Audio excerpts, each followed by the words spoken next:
Hola chicos, ¿cómo están? Bienvenidos a una clase de inteligencia emocional.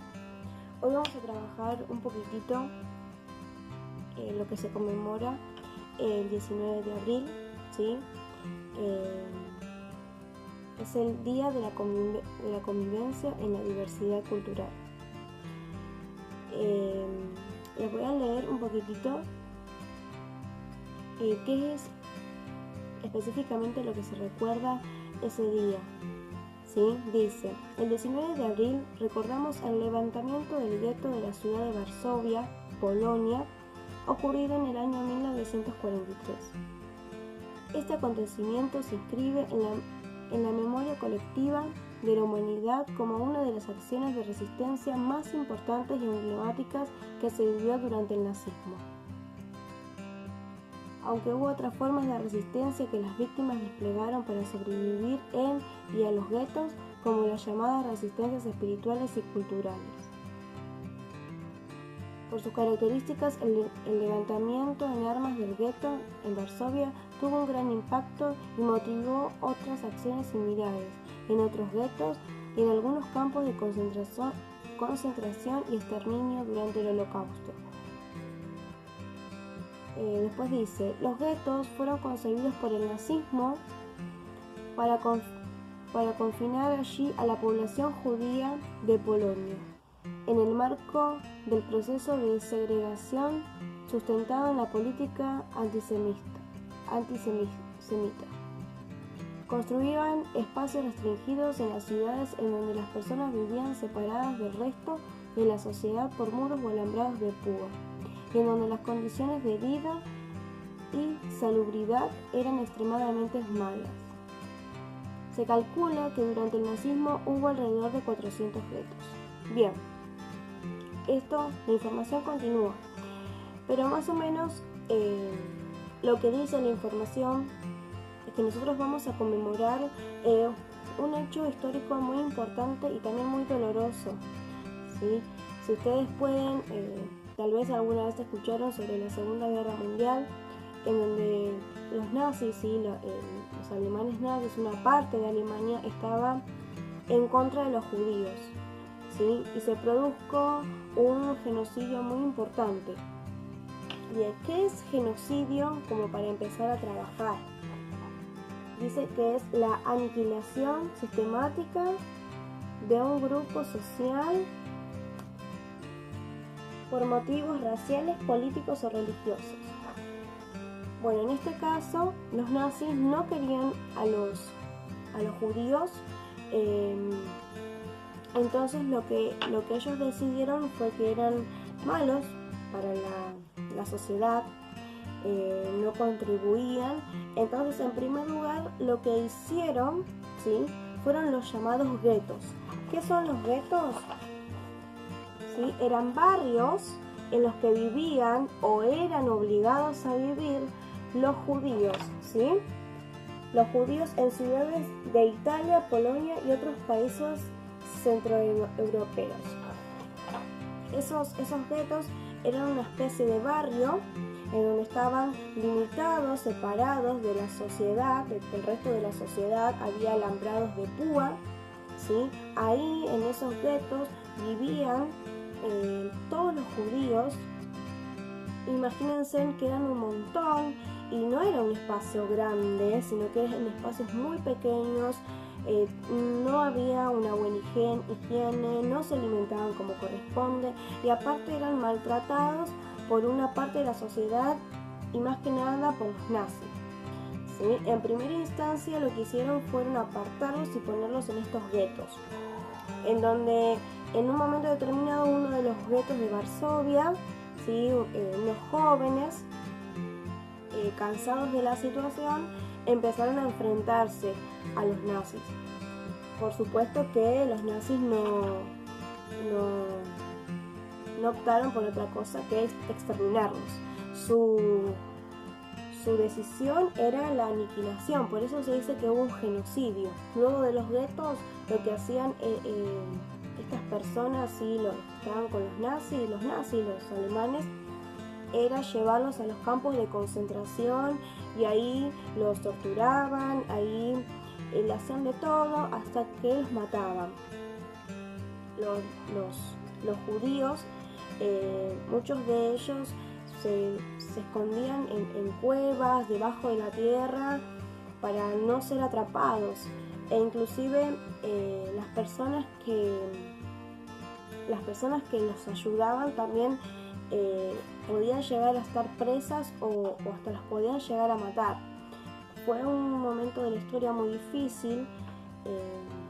Tal vez en algún momento, cuando sean por ahí un poco más grandes, puedan llegar a leer el diario de Ana Frank, que es una niña judía, en donde ella escribía en su diario y escribía todo lo que iba pasando, todo lo que iba aconteciendo, lo que ella sentía, lo que vivía, ¿sí? Y así hay un montón de relatos. Esta niña, bueno, por ejemplo, no sobrevivió, pero hay muchos que han sobrevivido y han podido contar la historia. Más o menos es esto lo que se conmemora, lo que recordamos. En la historia también han pasado varios genocidios, en nuestro país también ha ocurrido. Y a veces uno pregunta, bueno, pero ¿por qué se producen estos genocidios?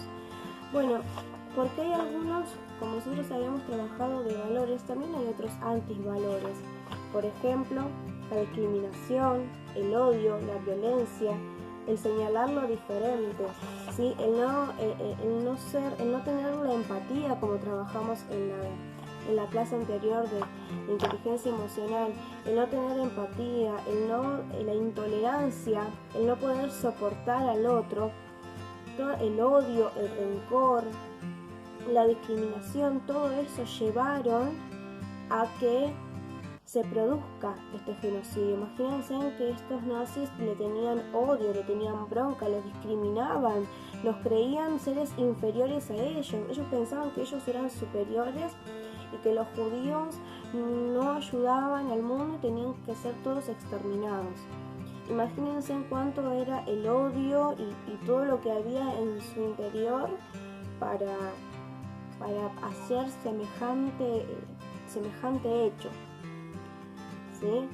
Más que nada es esto lo que se conmemora el 19 de abril, el domingo, ¿sí? Lo que se conmemoró, lo que recordamos, y también lo podemos unir con los grupos, con los pueblos originarios de nuestro país.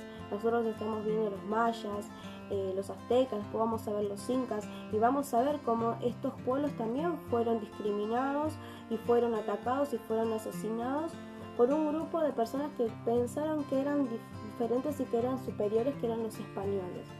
Sí, hay muchos pueblos originarios de nuestro país, de Argentina, fueron exterminados porque pensaron que los españoles pensaron que eran seres inferiores, seres que no contribuían con la sociedad.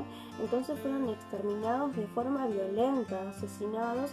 Y también a partir del Holocausto, de lo que sucedió en Europa con los judíos, también pasó acá en su momento junto con los pueblos originarios. Lo que pasó también cuando conmemoramos el 24 de marzo de 1976, cuando hubo el golpe militar y se produjeron las desapariciones, las torturas, los asesinatos, niños robados. Entonces uno a veces piensa, ¿cómo pasaron todas estas cosas? Bueno, con los antivalores. Y lo que yo quiero rescatar es que todas estas cosas se pueden evitar cuando tenemos todo lo opuesto a esto. La empatía, como trabajamos la clase pasada, el amor, el cariño, la solidaridad, la tolerancia, del ponerme en el lugar del otro, ¿sí? De la tolerancia cuando yo les hablaba en clase, que era, tal vez puede ser, porque como yo les decía a ustedes, hay veces que somos seres humanos y por ahí nos cae una persona, pero no por eso los vamos a golpear, no por eso los vamos a maltratar, no por eso me voy a reír, lo voy a golpear, lo voy a escupir, ¿sí? Podemos ser de diferentes religiones, podemos ser de diferente color de piel, diferente color de pelo, diferente color de ojos, nos pueden gustar músicas distintas, nos podemos vestir de formas distintas, pero eso no quiere decir que porque el otro sea diferente a mí, yo tengo que golpearlo, lo tenga que insultar, lo tenga que maltratar. Al contrario, yo tengo que tener esa tolerancia y el respeto, por sobre todo el respeto. Bueno, y en estas 3 cosas que nosotros, que les hablé, estos 3 hechos importantes, no hubo ese respeto, porque los españoles no respetaron a los aborígenes, ¿sí? Los nazis no respetaron a estas personas que eran judías. A ver, no había ningún tipo de crimen. Si ellos tendrían que haber respetado lo religioso. Por más, a ver, no porque sean judíos o lo que sea vamos a matarlos. No es así. ¿Se entiende? Pero tal vez estas personas no lo entendieron. O los militares acá en Argentina, ¿por qué tenían que matar a todas esas personas que pensaban distinto de ellos? ¿Por qué? ¿Qué derecho tenían a decidir ellos si vivían o no vivían? ¿Se entiende? Estamos trabajando acá también los derechos, nuestros derechos, ¿sí? El derecho a la vida, ¿sí? El respeto. Y en estos casos no hubo derecho, los derechos se hicieron a un lado y lo único que regía y que lo único que reinaba era su odio, ese odio, esas ganas de exterminarlos, ¿sí? Pero no está bien eso, no está bien. Eso es lo que ustedes tienen que entender, eso es lo que ustedes tienen que saber, del respetar al otro, de cuidar al otro, de tener empatía, tolerancia, amor, cariño, respeto, ¿sí? Sobre todo el respeto, la tolerancia, la solidaridad. El querer el bienestar y el bien hacia el otro, ¿sí? También la envidia muchas veces llega al ser humano a tener un poquito de odio. Y no existe la envidia buena y la envidia sana. La envidia es envidia en sí, ¿sí? Entonces, esos antivalores no debemos de tenerlos, sino que tenemos que tratar de ser mejores personas día a día. Y ustedes en clases también, de ser buenos compañeros, de ser buenas compañeras, de quererse ayudar, de quererse cuidar, de protegerse entre ustedes, ¿sí? De que tengan empatía por el compañero o la compañera, que se pongan en el lugar del otro, que no se burlen, que no se peguen, que no se molesten, ¿sí? Todos estos valores debemos de tener nosotros. Bueno, ahora les voy a leer 2 historias que las tengo acá en la computadora. 2 historias de gente que estuvo en el Holocausto, gente que vivió en el momento en donde los nazis torturaban y mataban a los judíos. Una es de una enfermera que no era judía, es decir, los nazis no estaban detrás de ella, pero tuvo un acto solidario. Y después otra historia que es de una niña que era judía. Y acá dice la historia de Irena. Irena es la enfermera. Y dice así, escuchen muy atentos. Irena Sandler nació en 1910 en Polonia, de la religión católica como la mayoría de los polacos. Fue trabajadora social y al momento de comenzar la Segunda Guerra Mundial estaba empleada en el Departamento de Acción Social de la Municipalidad de Varsovia. En 1942, dadas las condiciones en que vivía la población judía, se formó un consejo de ayuda que realizaba tareas sanitarias para prevenir enfermedades contagiosas dentro de los guetos. Acuérdense de que los guetos no había no tenían una buena salud, estaban sucios, había falta de higiene, no estaban bien alimentados, había desnutrición, muchos niños se morían, ¿sí? En esas condiciones.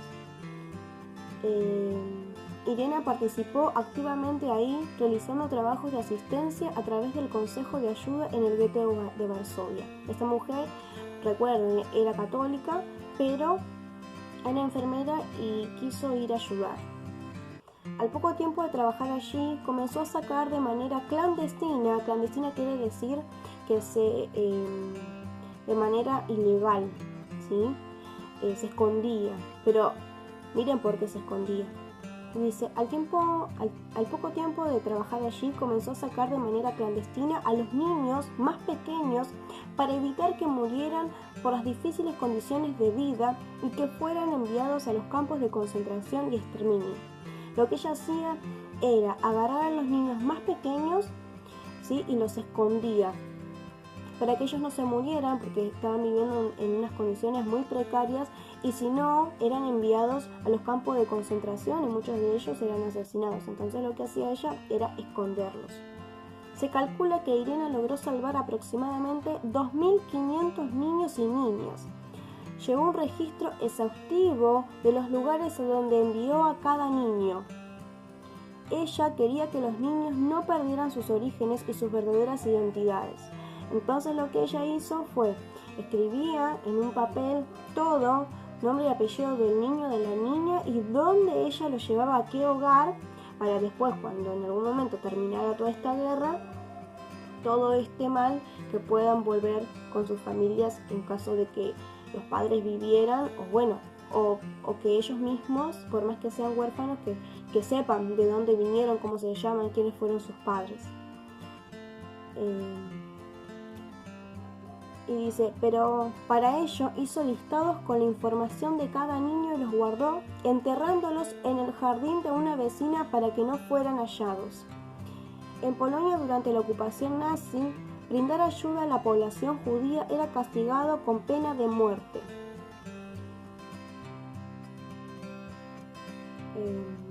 En 1943, Irena fue descubierta, detenida y enviada a la cárcel. Los nazis le exigieron que entregue la información sobre el paradero de los niños que había sacado del gueto. Pese a esa situación, no entregó ninguna información. Miren qué fuerte que fue esta mujer. Tiempo más tarde, pudo escapar de la cárcel y continuó con su labor de salvar vidas. Tuvo que usar el nombre falso para que los nazis no la encontraran. Finalizada la guerra, buscó y desenterró las listas con los nombres de los niños y los entregó al Comité de Salvamento de los Judíos Sobrevivientes que ocupaba. Al finalizar la guerra, de localizar y volver a unir a las millones de familias que fueron destruidas durante el Holocausto. Miren qué mujer valiente, era una mujer valiente, porque a pesar de que podría llegar a matarla, los nazis la podrían haber llegado a matar, pero bueno, ella tuvo la valentía de quedarse callada y se escapó de la cárcel para seguir salvando vidas. Y ustedes van a tener algunas preguntitas, como dice, ¿por qué creen que Irena decidió primero participar del Consejo de Ayuda Sanitaria y luego sacar a los niños del gueto? ¿Por qué creen ustedes que hizo todo eso ella? ¿Qué valores habrá obtenido? ¿Qué creen que pudo haberla impulsado a tomar esa decisión? ¿Qué habrá sido? ¿Qué habrá pensado ella para ayudarlos de esa forma, de dar hasta su vida misma, porque su vida corrió peligro? ¿Qué fue lo que a ella la llevó a ayudarlos, a salvar? ¿Sí? ¿Qué riesgo tomó? Bueno, recién se los dije. ¿A qué peligro se enfrentó? A la misma muerte. ¿Sí? ¿Por qué es importante que haya guardado los datos de todos los niños que rescató? Bueno, yo les había dicho a ustedes que al escribir, al guardar los datos, ella después, cuando termine toda la guerra y todo esto sucedido, que esos niños puedan reencontrarse con sus familias y para que no perdieran su identidad. Y dice, además del derecho a la vida, ¿qué otros derechos buscaba preservar con sus acciones? ¿Sí? ¿Qué derechos? El derecho a la vida, el derecho a la familia, el derecho a la identidad. Sí, todos tenemos esos derechos. Y ahora hay otra historia, que es la historia de Hannah. Y dice así, una de las formas más potentes como algunas sociedades se enfrentan a un pasado de pérdida y de dolor es por medio de la narración. Las palabras se construyen como forma de la elaboración de la experiencia que permite poner en circulación las voces de los protagonistas, transmitir un legado a las generaciones venideras y construir la memoria colectiva. Para esto sirve, ¿sí? Para que nosotros podamos saber lo que pasó en ese tiempo. Por eso todos estos testimonios van en circulación para que no quede en la memoria solamente de lo que vivieron ellos, sino que quede en la memoria de las generaciones. Y dice así: cumplí 6 años. Los alemanes dominaban nuestra aldea Biała en Polonia. Llegó el primer día de clases. Marilla, mi amiga polaca, me propuso ir a la escuela a la aldea. Nos encontramos a la mañana siguiente y fuimos con muchos otros niños vecinos. Llegamos a la puerta de la escuela. Allí estaba parado el portero. Lo conocía, vivía cerca de nuestra casa. El portero saludaba a cada alumno diciendo buenos días y suerte en los estudios. Marilla entró y yo detrás de ella. Buenos días, saludó el portero. ¿A dónde vas?, me preguntó. A la escuela primer grado, contesté orgullosa mientras avanzaba. El hombre se paró delante de mí impidiéndome el paso. Tú no puedes, dijo energéticamente. Pero tengo 6 años, eres judía, y los judíos no tienen derecho a estudiar. Dice, en esta escuela no hay lugar para los judíos. Miré alrededor, Marilla y los otros niños estaban parados oyendo. Se escuchó la campana de la escuela. Los niños y Marilla corrieron a las aulas. Me di vuelta y salí. El año de clases empezó sin mí. Volví a casa, mamá me recibió con una sonrisa y me preguntó, ¿dónde estuviste, Yankee? Fui a pasear, contesté. Ven, dijo mi mamá. Hoy empiezan las clases, los libros te esperan. Mamá entró conmigo al cuarto. Allí estaba papá. Sobre la mesa había una pila de libros y cuadernos. Papá me sonrió, me dio un apretón de manos y me dijo, felicitaciones, hija. Hoy empieza primer grado en nuestra escuela. Suerte. Es un poco fuerte la historia de esta pequeña de 6 años, en donde, como todo niño, quería empezar la escuela. Fue con su compañerita y el portero le impidió. No, le dijo que no podía entrar porque era judía y los judíos no tenían derecho a estudiar. Entonces ella volvió a su casa y ahí le esperaba una nueva escuela, que era su propia casa. Y van a tener algunas preguntitas que responder, que dicen, por ejemplo, ¿qué les parece que fue la vida de Hannah antes y después del nazismo? ¿Cómo habrá sido su vida antes de que llegaran los nazis y que hagan todo esto? ¿Y cómo fue después? ¿Cómo se imaginan ustedes? ¿Qué es lo que más les llama la atención del relato de Hannah? De lo que leímos, ¿sí? De lo que les leí, ¿qué fue lo que más les llamó la atención? ¿Qué fue lo que más le impactó? ¿Qué diferencia encuentran con los otros relatos? Y acá estamos hablando de valores, ¿sí? De los valores, de los derechos. ¿Qué diferencia hay de este relato con el de Irena? Dice, en este relato encuentran el valor de la solidaridad reflejado en alguna acción.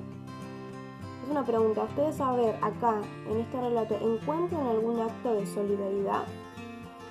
Vuelvan a releerlos después o vuelvan a escuchar el video y fíjense si en algún momento, aunque sea chiquitito o al final de la historia, no encuentran un poquito de solidaridad con Hannah. Después otro dice, ¿por qué creen que le mienta a su mamá? ¿Por qué creen que Hannah le mintió a la mamá? ¿Por qué el papá estaba esperando? ¿Por qué el papá la estaba esperando con los libros? Después dice, ¿por qué creen que es importante que ella haya contado su historia a los demás a través de un libro? Porque esta partecita, este fragmento de la historia, ella lo escribió en su libro. Como Ana Frank en su diario íntimo, bueno, ella lo escribió en su libro. ¿Sí? Estos son relatos, tengan en cuenta las preguntas, las acciones, los valores y también los antivalores, ¿sí? Pongámonos a pensar y a trabajar sobre eso. Les mando un besito. Igualmente vamos a continuar la próxima clase. Vamos a continuar con un poco de este tema, ¿sí? Les mando un besito a todos. Cuídense.